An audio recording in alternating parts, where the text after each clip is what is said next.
It was an ordinary Tuesday morning when everything changed for David Carter. The sun was just beginning to warm the town of Cedar Ridge, casting long shadows over the streets that led into the heart of the sleepy town. The air was crisp, tinged with the promise of an early spring. David had just finished his usual morning routine, coffee, a quick check of the news, and a hasty breakfast before grabbing his jacket and heading out the door. For all the excitement in the world that could stir around him, David had always been one of those people who preferred the comfort of routine. A regular guy, with a regular life, living in a regular town. There was nothing spectacular about David. He worked as a mechanic at the local garage, fixing cars for the people of Cedar Ridge. He was a good man, hardworking, always willing to lend a hand when someone was in need, but beyond that, he was hardly the talk of the town.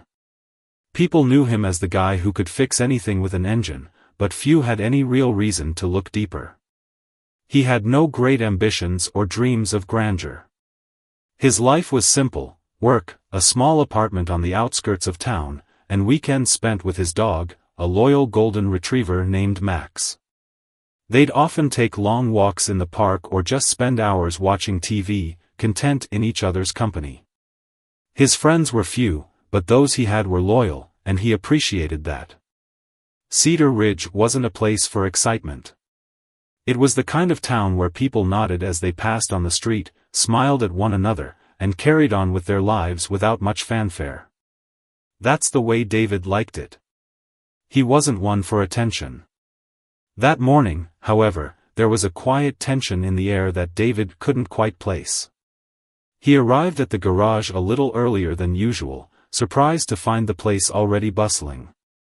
The shop doors were open, and his boss, Rick, was pacing in front of a beat-up sedan that had just been towed in. "Morning, Dave," Rick called, not looking up from the car. "Got a job for you today. We need to figure out what's wrong with this one. It's acting up like crazy." David nodded, slipping into his work gloves. "Got it, Rick," he said, already scanning the engine, trying to figure out the problem before even touching it.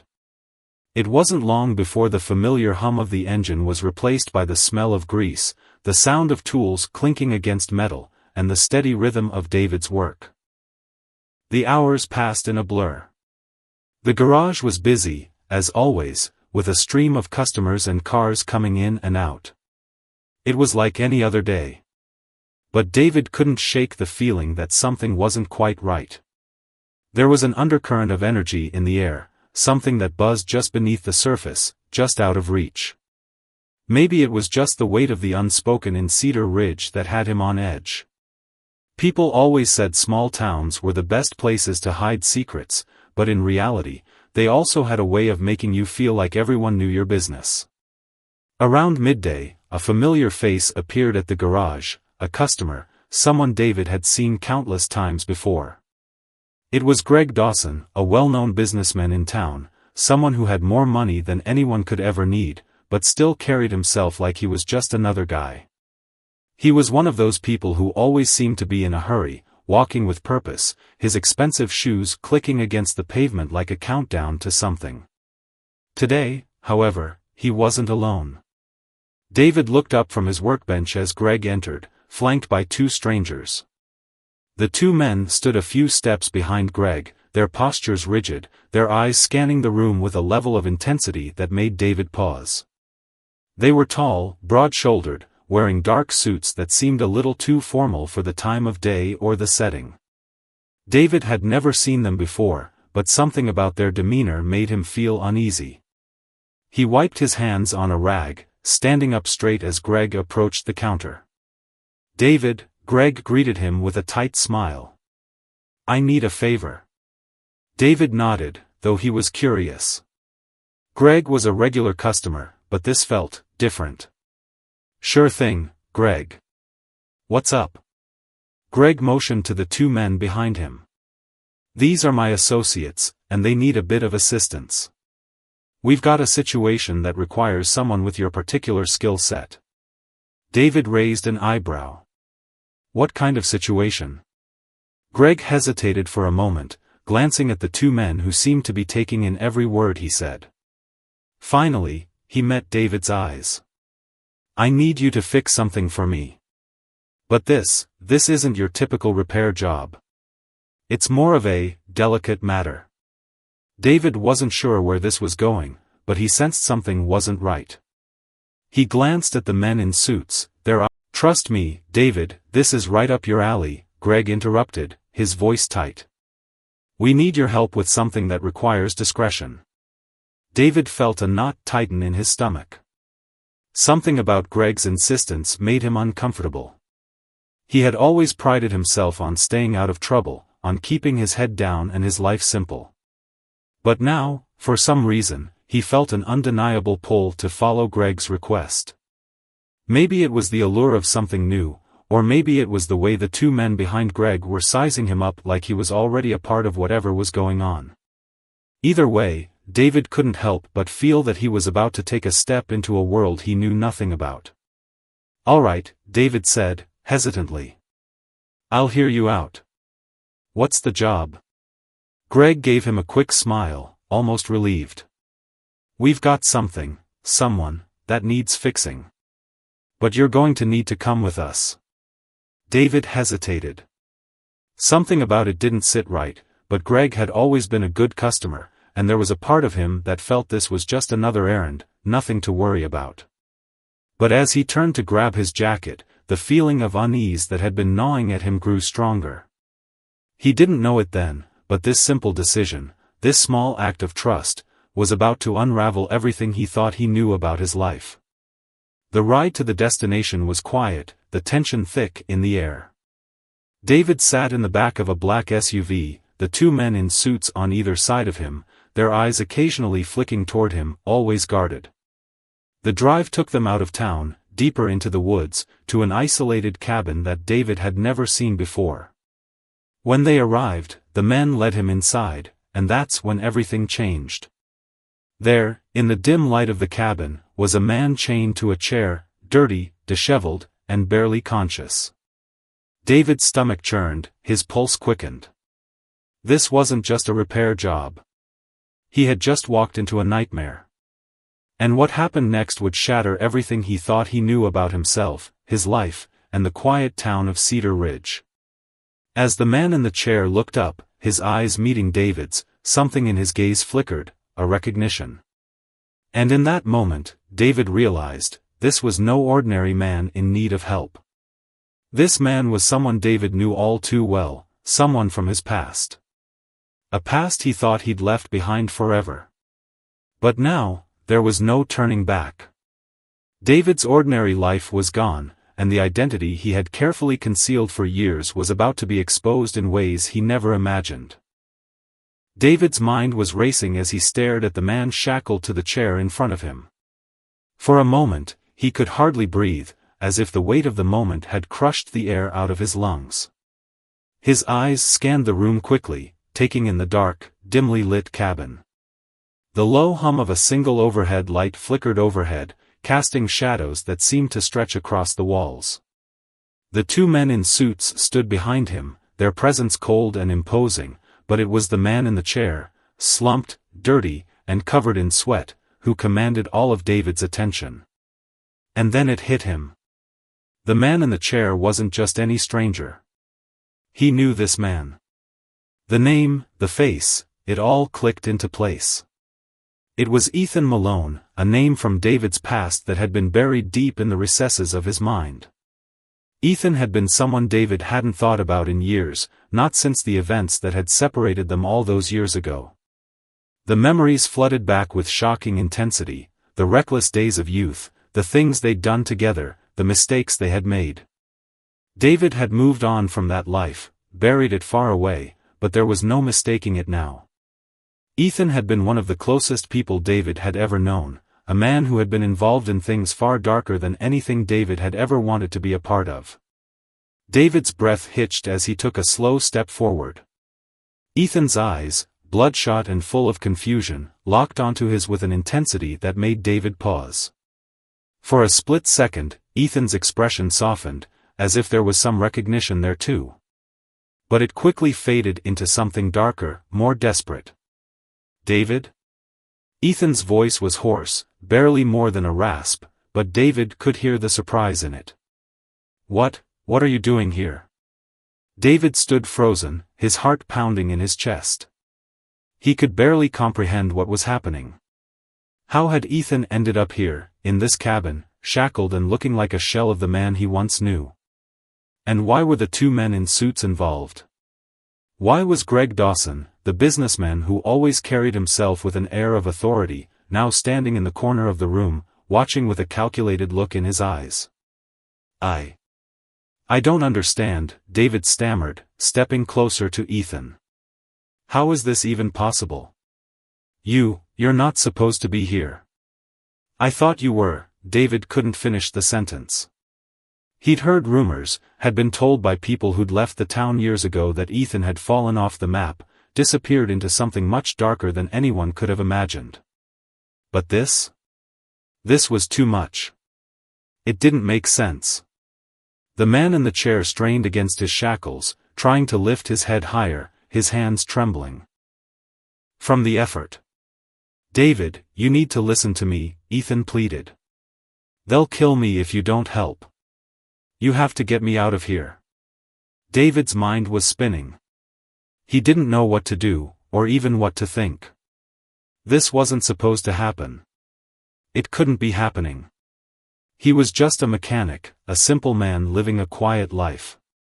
But now, he was tangled in something far beyond his understanding, something that felt like a trap he couldn't escape. The men in suits remained silent, but their presence was overwhelming. They stood like sentinels, their eyes unblinking as they studied David. The taller one, the one who had been standing closest to Greg, finally spoke, his voice cold and even. We need your help, Carter. We know what you're capable of. We need you to finish what was started. David's pulse quickened. Finish what? He asked, his voice shaking despite his efforts to remain calm. Greg Dawson stepped forward, his hands clasped behind his back, his posture still as rigid as ever. You've got a skill set that's rare, David. What you used to do, it's the only thing that can save Ethan. But the job isn't going to be easy. You've got to fix what's been broken, and that means going beyond just mechanics. You need to take care of him. Make him whole again. And then, Greg paused, his eyes narrowing slightly as he glanced at the men behind David. Then, we'll take care of everything else. David felt his stomach churn. He didn't want to know what everything else meant. He wanted to walk away, to turn around and leave this nightmare behind, but something in his gut told him there was no leaving now.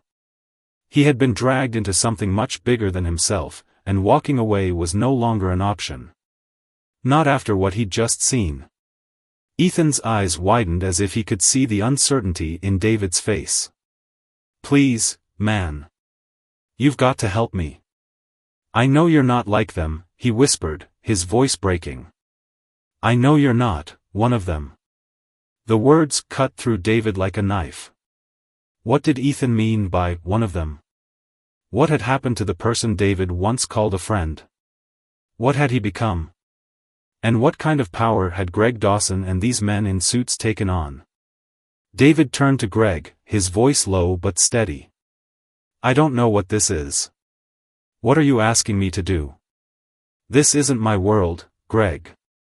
I'm just a mechanic. I fix cars. I don't fix people. Greg's expression darkened, and for the first time since entering the room, his smile faltered. You're more than just a mechanic, David. We know your past. We know what you did before you settled down here.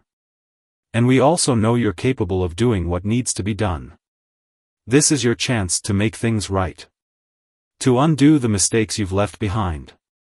David's breath caught in his throat. The past. What had Greg meant by that? What had David done before? He'd buried his past so deep he had forgotten it, or at least he had tried to. But now, the words were coming back, rising to the surface like old ghosts, threatening to expose him. He had no choice but to confront them. He turned back to Ethan, his voice barely above a whisper. "What did you get yourself into, Ethan? This isn't just a favor. This is something else. Something dangerous. You've dragged me into something I can't even begin to understand." Ethan looked away, ashamed.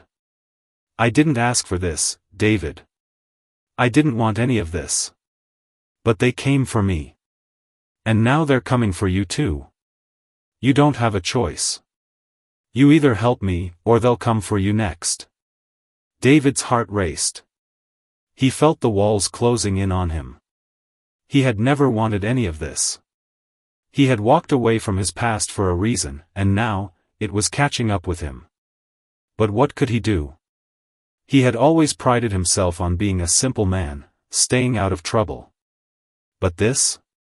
This was something much darker, something that had been lurking just beneath the surface of his life all along. And as the men in suits moved in closer, David realized that his life would never be the same. The man he once knew as a friend had become a ghost, a shell of the person he had been.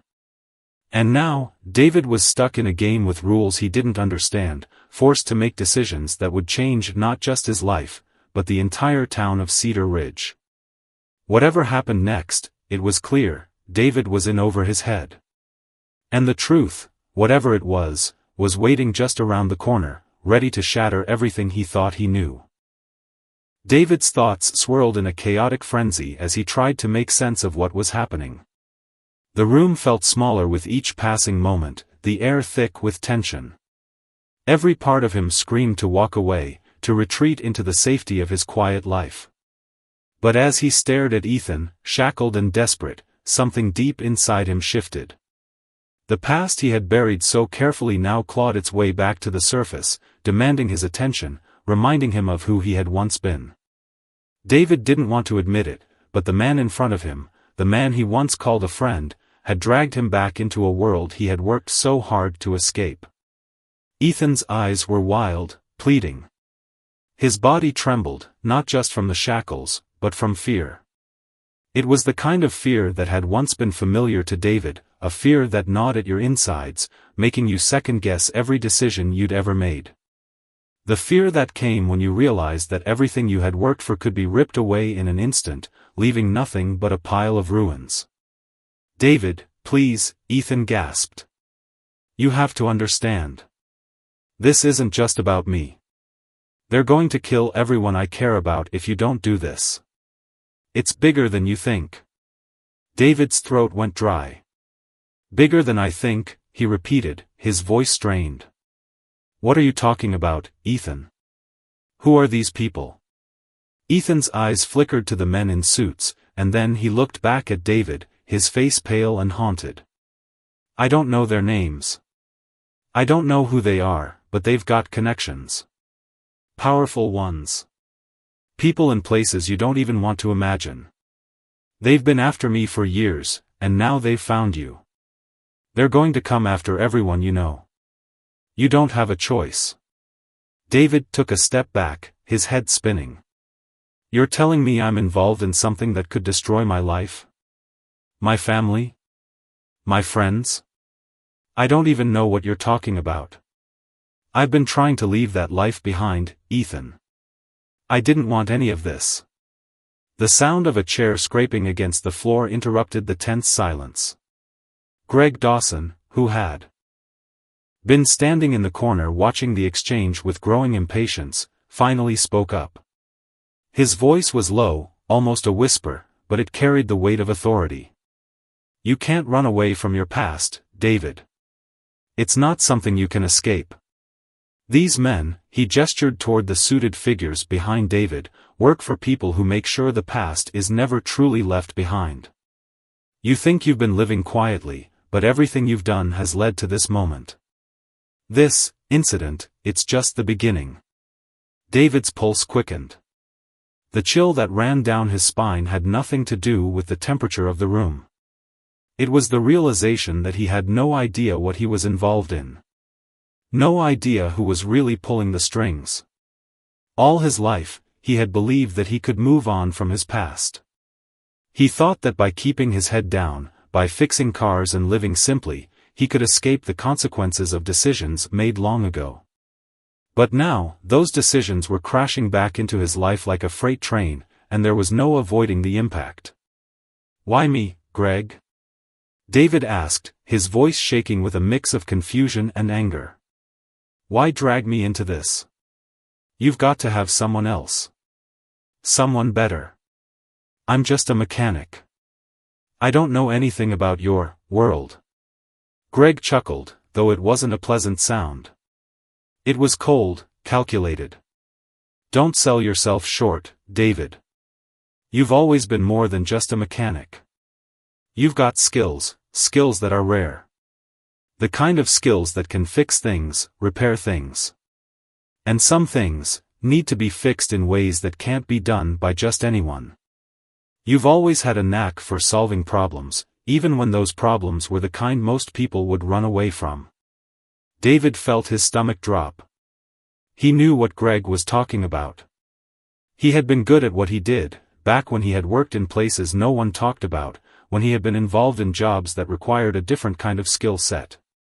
A skill set that had always been on the edge of legality, teetering between what was acceptable and what wasn't. He'd tried to distance himself from that world, to bury it, but now, it was all coming back to haunt him. Ethan's voice broke into his thoughts. "David, please. You have to help me. They'll kill me, and then they'll come for everyone you love. You're the only one who can stop them. You're the only one who has the skills to get me out of this."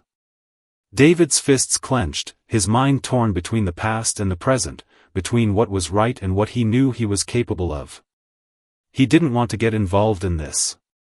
He didn't want to be a part of whatever game these people were playing. But Ethan was right. They weren't going to let him walk away. They had already dragged him into it, and the more he thought about it, the clearer it became that if he didn't act now, the consequences would be far worse than anything he could imagine. Greg stepped forward, closing the gap between them. "You know what has to be done, David. We've given you the tools. All you have to do is make the decision. Help us, and we'll ensure that everything works out in the end. Help Ethan, and you won't have to worry about the past catching up with you anymore." David's mind raced. His heart was pounding in his chest, and his thoughts were a whirlwind of confusion, fear, and uncertainty. He didn't know what the right choice was. He didn't even know if there was a right choice.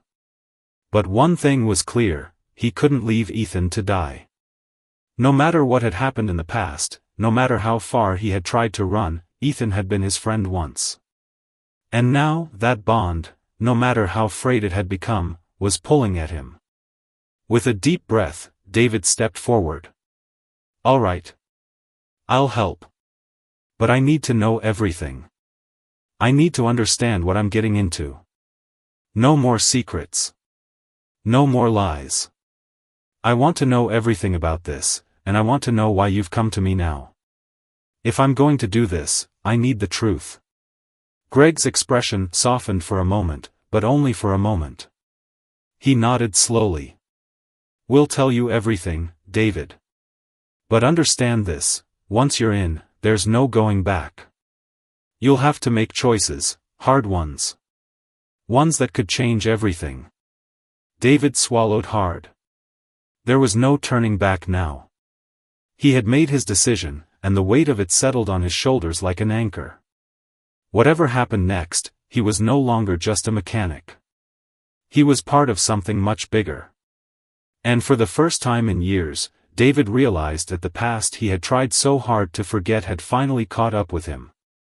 The game had begun, and there was no way to predict where it would lead. David's mind whirled in confusion as the weight of his decision pressed down on him. He had agreed to help, but at what cost? The room felt even smaller now, the air thicker with unspoken tension. The walls seemed to close in as Greg and the others remained silent, their eyes fixed on him, waiting for him to fully commit. It was a strange feeling, knowing that his life, which had once been so simple and predictable, had just been completely altered in an instant. He had no idea what was coming next, but he knew one thing for sure: there was no going back. Greg's cold smile didn't help ease the dread that churned in his stomach. The man had an unsettling aura, one that suggested he was always in control, always steps ahead of everyone else. His calm, methodical approach to everything contrasted sharply with David's growing anxiety. He was suddenly very aware of how out of his depth he was. The mechanic he had been for so many years now seemed like a different person altogether, someone whose life had nothing to do with these shadows and the dangerous forces at play. But now, the past was dragging him back into the depths. "All right," David muttered, his voice hoarse as he tried to steady his breath. "What do I need to do?" Greg's smile widened, but it wasn't reassuring. He looked to one of the men who had been silent in the corner. The man stood up and walked over to a desk, retrieving a small folder. It was unremarkable at first glance, just a manila folder, but David could feel the weight of it in the air as the man handed it to him. He took it reluctantly, his fingers brushing against the paper. It felt cold, almost as if it was made from something other than paper, a sense of something ominous lingering in the air. He opened it carefully, revealing a set of documents. "These are the files," Greg said, his voice low but carrying an edge of finality. "These contain everything you need to know about the job. The people we're up against. The connections we have to exploit. And the people we need you to find." David's eyes scanned the first page, the words blurring together as the weight of the situation began to sink in. Names, dates, addresses, everything seemed to be connected in some intricate web. But as he read deeper, he started to piece together a chilling realization: these weren't just ordinary criminals. These were people with access to systems and resources that went far beyond what he had ever imagined. The kind of people who could make you disappear with the snap of their fingers, who could ruin lives without ever stepping into the light. "Who are they?" David asked, his voice barely above a whisper. He didn't know if he was asking Greg or himself. Greg leaned back in his chair, a faint smirk on his face. "They're called the Coalition. A network of powerful individuals who've been pulling strings behind the scenes for decades. You've heard of them, though you might not have known it. Their influence is everywhere: politics, law enforcement, business. You can't escape them, David. They control everything." David shook his head, trying to push away the unease that was rapidly growing. "So, what do you want me to do? Just go after these people?" Greg's eyes darkened.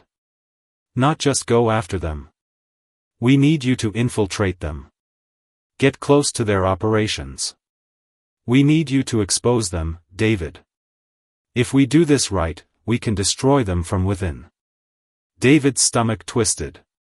The thought of getting involved with such dangerous people, of playing the game at such a high level, made him sick. But what choice did he have? He had already crossed the line. There was no returning to the life he had before. He had been dragged back into a world he had spent so many years trying to escape. It was a prison of his own making, and the walls were closing in. He looked down at the papers again, trying to focus on the words. The names on the documents meant nothing to him, but the urgency in Greg's voice was undeniable. This wasn't some simple job. It wasn't about money or revenge. This was about survival, his survival, Ethan's, and everyone else's who had been caught in the web of this network.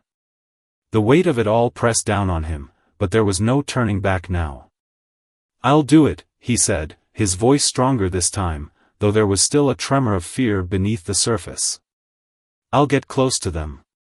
I'll do what you need. But I want to know everything, every single detail. No more secrets." Greg nodded, his face impassive. "Good. You'll have the information you need. But know this, David, this won't be easy. They won't make it easy for you. They'll be watching. Every step you take. Every move you make. If you slip up, if they suspect anything, it's over. You won't just lose your life, you'll lose everything. David took a deep breath, the weight of Greg's words hanging in the air. He didn't know how he was going to do it, how he would manage to infiltrate this shadowy world without being caught, but there was no other choice. Ethan's life was on the line, and so was his own. The past was coming back to claim him, and there was no escaping it. Not anymore. The next few days blurred together in a haze of preparation. David went through the files, learning everything he could about the coalition and the key players involved.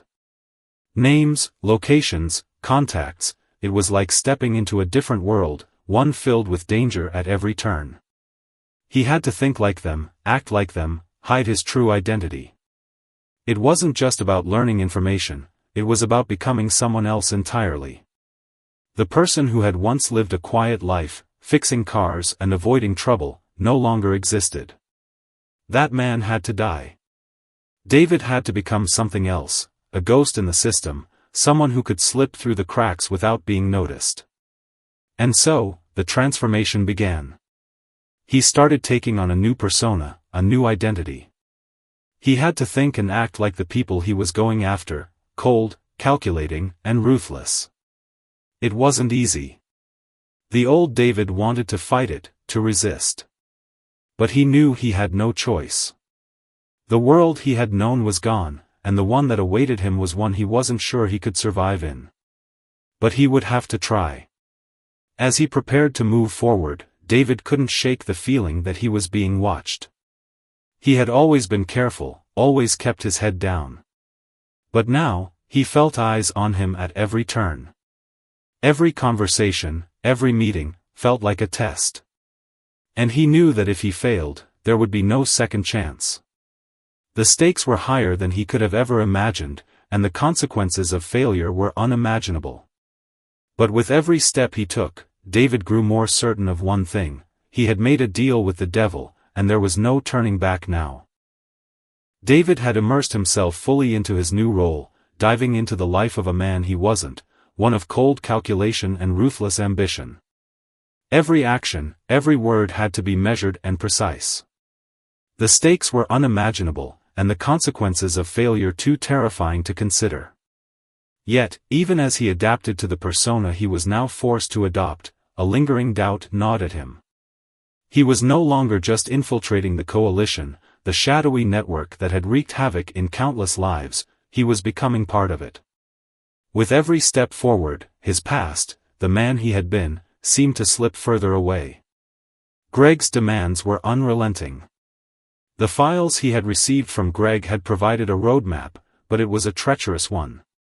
The coalition wasn't just an organization, it was a beast that operated in the darkness, with tendrils reaching into every corner of society. They were everywhere: politics, law enforcement, business, and they would stop at nothing to maintain their power. To bring them down, David would have to become a part of that world, learn to play their game with their rules. There was no room for weakness, no room for doubt. The first few days after his decision felt like a blur. He found himself constantly on edge, hyper-aware of his surroundings, always wondering if he was being watched. He had never felt this exposed before, but that was the reality of living in the shadows. His every move had to be deliberate. Every look, every conversation was a test. He had to blend in, to become invisible, while also pushing himself closer to the heart of the coalition. If he made one wrong move, if he drew too much attention to himself, it could all come crashing down. David's first real test came sooner than he expected. He had been assigned to meet with one of the key players in the coalition, a man by the name of Simon Blackwell. Simon was a man who controlled vast resources and held significant influence in several industries. His reputation alone was enough to make David's heart race. Simon had a way of making people feel small, as if they were nothing more than ants in his path, to be crushed underfoot if they were of no use to him. And David was about to meet him face to face. The meeting took place in a dimly lit restaurant tucked away in a quiet corner of the city. David arrived early, as he always did now, eager to scope out the surroundings and prepare himself for the encounter. As he sat at the table, his mind raced through all the information he had learned about Simon. He was known for his sharp mind, his ability to manipulate people, and his complete lack of empathy. He had a network of spies, informants, and enforcers at his disposal, and he used them without hesitation. To survive this meeting, David had to keep his wits about him and make Simon believe he was someone worth his time. When Simon walked in, the air seemed to shift. The man's presence was overwhelming, his dark suit pressed perfectly, his sharp features giving off an almost predatory air. David stood to greet him, keeping his composure despite the anxiety that threatened to bubble up. Simon studied him for a moment, his eyes piercing through David as if he were measuring every inch of him. Then, with a slow smile, he extended his hand. "David, I've heard a lot about you," Simon said, his voice smooth but carrying an undercurrent of something darker. "I must admit, I'm intrigued." David shook his hand firmly, careful not to give away any sign of his nerves. "Thank you, Mr. Blackwell. It's an honor to meet you." They both sat down, the silence stretching between them like a thick, suffocating fog. Simon didn't waste time with pleasantries. Instead, he got straight to the point. "You've been brought in by Greg, haven't you?" Simon's voice was casual, but there was a hidden threat behind his words. "He seems to think you're someone who can be useful to us. But I'm not so sure. People like you, they rarely last in our world. It's too brutal for most." David fought the instinct to bristle at the challenge in Simon's tone. He couldn't afford to show weakness, not now, not when everything was riding on this meeting. "I understand the risks," David replied, his voice steady. "But I believe I can be of value. I've done things that others can't, and I'm willing to do whatever it takes." Simon leaned back in his chair, his eyes narrowing as he studied David. "You think you're ready for this life? The games we play aren't for the faint of heart. There's no room for mistakes, no room for second chances. Once you're in, there's no way out." David swallowed, trying to suppress the growing fear in his chest. He had come this far. There was no turning back now. "I know the consequences. I'm ready." Simon chuckled darkly, clearly enjoying the game. "We'll see. But remember this, David, there's always someone watching. Always someone waiting for you to slip up. And when that happens," he let the words trail off, allowing the unspoken threat to hang heavy in the air. David felt the weight of Simon's words, but he didn't let it show. He had come too far to let fear rule him now. He wasn't just playing for his own life anymore, he was playing for everything. For Ethan. For the people who had been hurt by the coalition's grip on power. If he could expose them from the inside, he might just be able to turn the tide. But it wouldn't be easy. The conversation shifted to business, and David did his best to hold his ground. Simon was calculating, always pushing, always testing. David had to stay one step ahead, keeping his answers vague enough to avoid suspicion while still giving Simon what he wanted to hear. It was a delicate balance, and David could feel the pressure mounting with every word. But somehow, he managed to keep his composure, to play the part well enough to make it through the meeting without drawing any unwanted attention. As the evening wore on, David felt the weight of the task ahead settling on his shoulders. He had just made his first major step into the heart of the coalition. Simon Blackwell wasn't the kind of man who would forget a slight, but David had done just enough to earn his respect, at least for now. The road ahead was uncertain, and there were countless dangers lurking in the shadows, but David had no choice. He was in too deep to back out. As he left the restaurant and stepped into the cool night air, his mind raced. He had survived this first meeting, but it was only the beginning. There were bigger players to meet, more dangerous minds to outsmart, and every step he took would bring him closer to the very people he had once feared. Yet, in that moment, as the city's lights flickered in the distance, David couldn't help but feel a spark of determination. He was in this fight for the long haul, and there was no going back. The consequences of failure were too high, and the world he had once known was gone. Now, all that mattered was survival, and in this dangerous world, he would stop at nothing to make it out alive. As the weeks stretched on, David found himself trapped in a labyrinth of lies and deception. Every day, he grew deeper into the world of the coalition, navigating a complex web of manipulation, power, and betrayal. The more he uncovered, the more he realized how entrenched they were in every facet of society, how easily they could control the lives of ordinary people without anyone even noticing. David had once seen himself as a man of principles, someone who fought for justice, but now, in the heart of this dark world, he was forced to bend, to make choices he never thought he would. The man he had been was fading away with each passing day, replaced by someone he hardly recognized. The tension that had been building inside him for weeks finally reached a breaking point. He had taken part in several covert operations, each one more dangerous than the last, always walking the fine line between success and failure. Each mission took him further into the abyss, pushing him to make decisions that threatened to shatter the fragile moral compass he had left. He had done things now, things he never would have imagined, that had caused a deep rift in his soul. David's thoughts were always with Ethan, and with the promise he had made to him, to bring down the coalition, to expose the men and women who controlled the lives of others for their own gain. But the deeper he went, the more he realized how small his actions were in the grand scheme of things. The coalition was an entity so vast, so powerful, that it felt as though there were no cracks in the system. It was everywhere, hidden in plain sight, twisting the truth and reshaping reality itself. It was during one of these covert operations that David was faced with a decision that would alter the course of everything. He had been sent to retrieve a file, one that contained the names of people who were loyal to the coalition but were looking to defect. The file was critical, and it could help expose cracks within their organization. But it wasn't the file itself that made David's heart race, it was the information inside it. In the small, nondescript warehouse where he met the contact, David discovered something that made his blood run cold. The people listed in the file weren't just informants or employees, they were high-ranking members of law enforcement, politicians, even military personnel, people who, on the surface, had no reason to be involved in the coalition's twisted agenda.